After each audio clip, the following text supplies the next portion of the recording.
You're going to lie to the police? I'll go along with it, I guess. So I got into a car accident a few days ago. It was minor but mostly my fault. I was doing a K-turn out of a residential driveway on a busy street and while backing up, hit a car that was speeding to get past. No airbags were deployed and both cars were completely drivable. This accident happened about 4:45. In the car was a middle-aged father and mother with a toddler in a car seat in the back next to the door that was hit. This family does not speak English. The father got out of the car and did the immediate look at my damaged woes that come with an accident. He tells me there's a baby in the back and shows me the still sleeping child. His wife immediately gets on the phone with who I believe is the police. We pull into a parking lot to get off the busy road and wait. About 20 minutes later I grabbed their hubcap out of the road and handed it to the gentleman and he opened the back door again and showed me the sleeping baby. It's now about 5:40 and the couple's niece and her BF show up. They immediately demand money to fix the car and I told them we'll go through insurance. She asks several times if I really want to go that way and I told her there was no way I had the money to fix both cars, so insurance it is.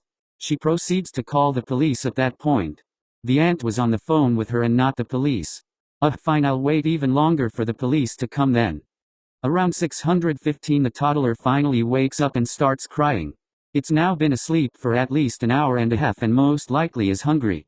At 6:30 the cops show up and ask the niece if the baby needs paramedics, and the niece, who didn't show up until almost an hour after the initial collision, starts to lie to the police about how the baby has been crying since the accident and to send them. I've been in a few accidents over my years as a driver and now I'm starting to smell what this really is, insurance scam.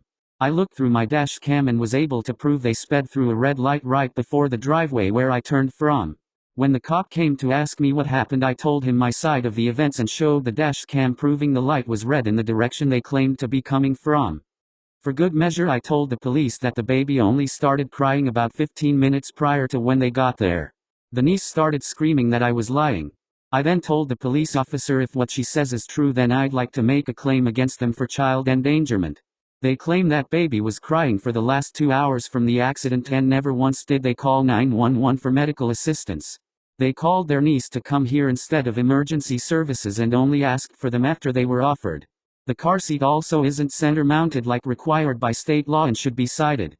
At that point the niece is calling me every name in the book like she just found I cheated on her from Jerry Springer. I then calmly tell the officer that my dashcam was running the entire time we were stopped and have it on record when the child woke up. The officer looked at her and said, "Ma'am, it's a crime to lie on a police report. Was the baby crying since the accident?" All of a sudden she now had to check with her aunt and uncle to find out. She withdrew her claim and the officer tossed out her witness statement because she wasn't an actual witness to anything. Hopefully no bullshit lawsuit comes from it. Please like and subscribe to end Part 2s.